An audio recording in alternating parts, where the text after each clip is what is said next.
সৎ লোকের শাসন, জামাত প্রতিপক্ষ হইলে কি হয় এবার আমরা মাঠে হারে হারে টের পেয়েছি।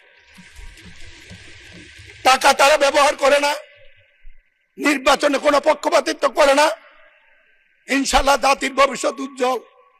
এই জন্য জগন্নাথ ডেপুটি নেতা ডক্টর তাহেরকে নির্বাচনে জিতার পরে অভিনন্দন জানিয়েছিলাম। বলেছিলাম ফ্যাসিস্টদের বিদায়ের পরে কেউ যদি সবচেয়ে আলহামদুলিল্লাহ বলা উচিত সেটা আপনারা। এই নির্বাচন সুষ্ঠুভাবে সংসদ বসার পরে এত সংকট নিয়ে সংসদে আসার পরে যাদের আলহামদুলিল্লাহ বলা উচিত সেটা হলো জামাত ইসলামী বাংলাদেশ। কিন্তু আজ প্রশ্ন উঠেছে আমাদের সম্পর্ক। আমরা কিছু মুক্তিযোদ্ধা যারা জীবিত আছি তাদের কাছে সমাজে প্রশ্ন করতে হয়। মুক্তিযুদ্ধ 24-এর যুদ্ধ, 24-এর যোদ্ধা এক কাতারে হলো ফ্যাসিস্টদের আমলে বিচারের নামে অন্যায় যদি হয়ে থাকে তারা কি এক কথা? আমি এই প্রশ্নটা মহান সংসদে রেখেই এই সম্পর্কে শুধু জামাতকে একটি কথা বলবো। স্বাধীনতার পরে বা এনসিপির নেতা কাল কথা হয়েছিল, তাদেরকে বয়স কম হলেও শ্রদ্ধা করি, এই কারণে করি তারা সাহসী সন্তান, এই যুগের চাহিদা। একটি কথা মনে করবেন, 14 নেতৃবৃন্দ স্বাধীনতার পরে একটু মেধাবী শ্রেণী এসেছিল, তারা গঠন করেছিল জাসদ।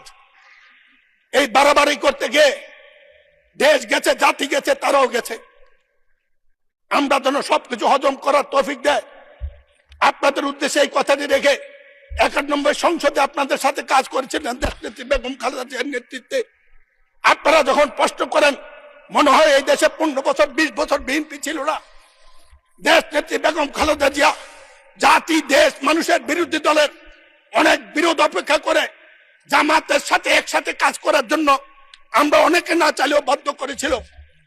আপনাদের নেতা অধ্যাপক, আপনাদের নেতা মাওলানা গোলাম সাবান মরহুম, আমি বলতে চাই তিনি এই সংসদে একটি কথা বলেছিলেন, যার জন্য সিন্নি খাইলা মোল্লা চিনলা না। আপনারা 15-30 বছরে বেঁচে এই পর্যন্ত রাজনীতিকে নিয়ে এসেছেন, তার পিছনে দেশ নেত্রী বেগম খালেদা জিয়া তার অবদানটুকু একটু স্মরণও করেন না।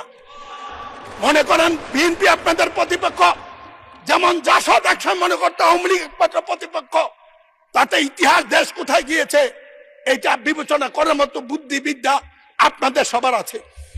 আমি শুধু বলবো, কয়বার জাতি সমক দেবে, আল্লাহ জাতিকে কয়বার সময় দেবে, আল্লাহ দিয়েও দেখেন, নিয়েও দেখেন, কথাটা মনে রাখবেন।